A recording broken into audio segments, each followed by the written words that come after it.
तो 1950 के बाद में जितने स्टेट बने हैं, जिस तारीख को स्टेट बने हैं उस तारीख को ही उस स्टेट का निवासी उस व्यक्ति को माना जाएगा। यह लड़ाई छत्तीसगढ़ में चल रही है।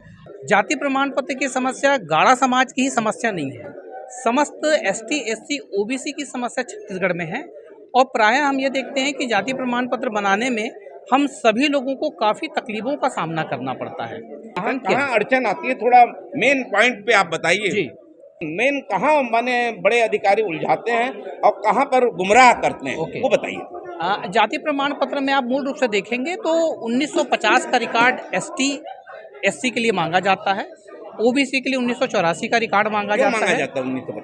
1950 का रिकॉर्ड इसलिए मांगा जाता है क्योंकि 1950 की स्थिति में आप किस जाति के थे वो लिस्टिंग हुई थी।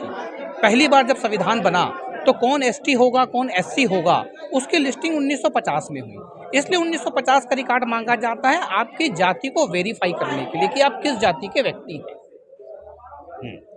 किस प्रकार से अपन को जो आवेदन फॉर्म रहता है उसको फिलअप करना है? देखिए, चूंकि छत्तीसगढ़ बना 2000 में, 1950 की स्थिति में ना एमपी था ना छत्तीसगढ़ था, पूरा इलाका सीपेन बरार कहलाता था जो रियासतों के बावजूद बना था।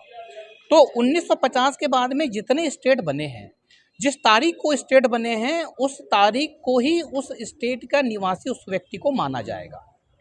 यह लड़ाई छत्तीसगढ़ में चल रही है और तहसील से लेकर के एसडीएम, कलेक्टर और हाई कोर्ट तक हमने बहुत सारी पिटीशन फाइल की हैं और लगभग सारी पिटीशनों में ये स्पष्ट रूप से आया है कि किसी भी व्यक्ति से ज़बरदस्ती 1950 के रिकॉर्ड की डिमांड ना की जाए।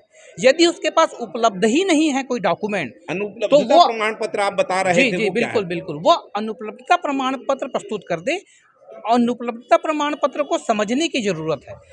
अनुपलब्धता प्रमाण पत्र स्पष्ट तौर से यह कहता है कि यदि आपके पास प्रयास करने के बावजूद भी 1950 का रिकॉर्ड नहीं है तो आप अनुपलब्धता प्रमाण पत्र दीजिए। उसके बाद आपकी जाति की जांच होगी कि आप जिस जाति की बात कर रहे हैं, जिस जाति के आप हैं, वास्तव में आप उस जाति के हैं या नहीं। उसका पंचनामा तैयार किया जाता है, पुलिस प्रशासन के माध्यम से उसकी जांच की जाती है और आपकी जाति प्रमाणित की जाती है। एक स्थिति ये है। दूसरी स्थिति ये है कि आप छत्तीसगढ़ के निवासी कब हैं। यदि आप छत्तीसगढ़ बनने के समय छत्तीसगढ़ के निवासी हैं तो आपका छत्तीसगढ़ से सर्टिफिकेट डेफिनेट बनेगा। अपना संपर्क नंबर बना दीजिए, किसी को तकलीफ आती है तो वो आपसे संपर्क कर सकते हैं। जरूर।